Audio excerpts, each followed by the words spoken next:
अस्सलाम वालेकुम class 10th। कैसे हैं आप सब। आज हमारा केमिस्ट्री का जो टॉपिक है वो है एसिड रेन। एसिड रेन जो होती है वो क्या होती है। The rain which has less than the 4 pH is called the acid rain.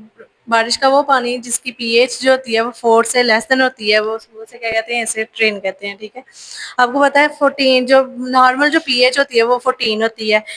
14 से जो बिलो होती है 7 जो होती है वो एसिडिक होती है और 7 जो होती है वो बेसिक होती है। ठीक है, और वो यही कह रहे हैं कि अगर पीएच जो है वो 4 लेस देन होगी, 4 से भी कम होगी तो उसे हम क्या कहते हैं, एसिड रेन कहते हैं।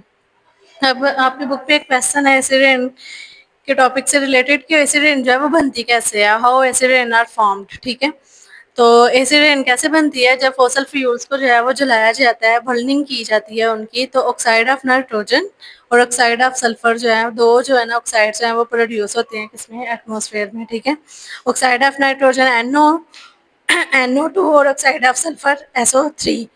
फॉसल फ्यूल्स को जलाने से दो तरह के ऑक्साइड जो है वो एटमॉस्फेयर में रिलीज होंगे, और जब ये दोनों जो है ना ऑक्साइड वाटर के साथ मिलते हैं तो क्या बना देते हैं, सल्फ्यूरिक एसिड और नाइट्रिक एसिड। और मैंने उस दिन भी आपको बताया था कि सल्फ्यूरिक एसिड और नाइट्रिक एसिड की जो पीएच होती है वो 4 से लेस देन होती है, तो जिसकी वजह से इसकी वजह से जो है ना एसिड रेन जो होती है वो बनती है। ठीक है, किसकी वजह से, दो ऑक्साइड को जलाने की वजह से एसिड रेन बनती है, सल्फ्यूरिक एसिड और नाइट्रिक एसिड। ठीक है, अगला जो हमारा क्वेश्चन है वो है why normal rain is selected acid. वो कहते हैं जो नॉर्मल रेन है उस वो जो है वो स्लाइटली जो है वो एसिडिक क्यों होती है। नॉर्मल रेन की आप लोगों को पता है पीएच कितनी होती है, 5.6 से 6। अब वो कहते हैं कि 5.6 से 6 है, हमने बोला कि एसिड रेन जो है उसकी पीएच 4 से लेस देन होगी तो वो एसिड रेन है। वो कहते हैं नॉर्मल रेन की तो 5.6 से 6 है, तो ये किस तरह से जो है ना ये स्लाइटली जो है ना वो एसिडिक है, क्यों, due to the formation of carbonic acid, क्योंकि वहाँ पे कार्बोनिक एसिड की क्या हो जाती है, फॉर्मेशन हो जाती है। ठीक है, और कार्बोनिक एसिड की फॉर्मेशन कैसे होती है, वाटर जब कार्बन डाइऑक्साइड के साथ मिलता है तो क्या बना देता है, कार्बोनिक एसिड। H2O किसके साथ मिला है, CO2 के साथ मिला है, तो क्या बना दिया उसने, HCO3। ठीक है, ये थे हमारे दो क्वेश्चन। आगे हमारे बुक पे बात की गई है factor effect the acid rain. ठीक है, फैक्टर कौन कौन से हैं, फर्स्ट ये फैक्टर है एक्वेटिक लाइफ, दूसरा है फैक्टर ऑन बिल्डिंग, और तीसरा है इफेक्ट ऑन सॉइल।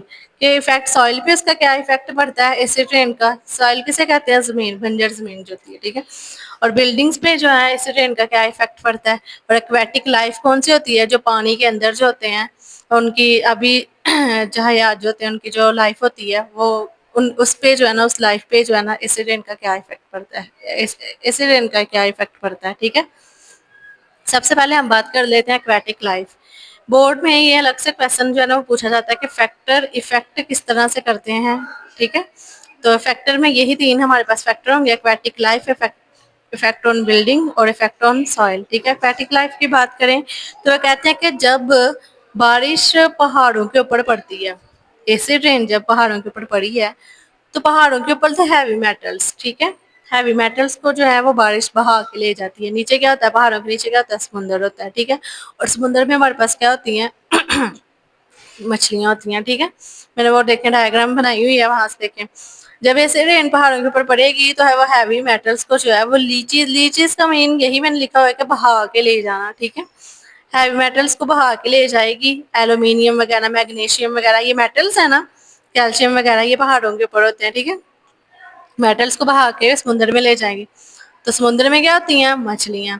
तो मछलियों को क्या नुकसान होगा कि उनके गिल्स होते हैं वो बंद हो जाएंगे। ठीक है, क्लॉग का मीन यही होता है कि बंद हो जाना, जो गिल्स होते हैं ना मछलियों के वो बंद हो जाएंगे, जिसकी वजह से जो है वो वाटर में क्या होगी, सफोकेशन पैदा होगी, तो उनके जो है ना दम रुकना शुरू हो जाएगा और वो आखिरकार जो है वो मर जाएंगे, डेथ हो जाएंगे उनके। ठीक है, अब फिशेस पे तो ये था, वो कहते हैं एक्वेटिक लाइफ में अगर उस पानी को ह्यूमन ड्रिंक करते हैं तो ह्यूमंस पे उसका क्या असर पड़ता है।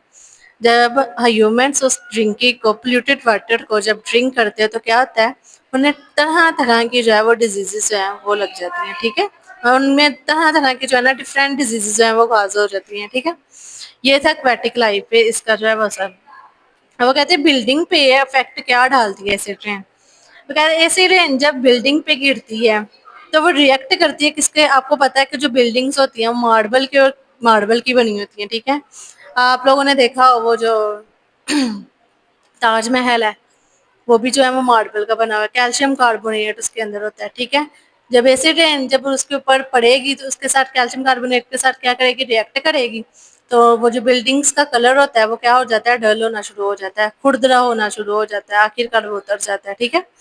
ये था बिल्डिंग्स पे इसका इफेक्ट। इफेक्ट अब सॉइल पे क्या डालती है, ठीक है। तो कहते हैं एसिड जब सॉइल पे गिरती है तो सॉइल की जो पीएच होती है ना वो ऑटोमेटिक जो होती है वो चेंज हो जाती है, और जमीन जो होती है वो बंजर हो जाती है। तो वहां पे कोई भी जब हम उस जमीन पे कोई न्यू प्लांट्स की ग्रोथ करवाएंगे तो यहाँ तो उसकी रिटार्डेशन प्लांट की हो जाएगी या उसकी ग्रोथ जो है वो रुक जाएगी, और उस जमीन पे जो है ना जेर जमीन पे कोई भी पौधा जो है वो नहीं उगेगा, ठीक है।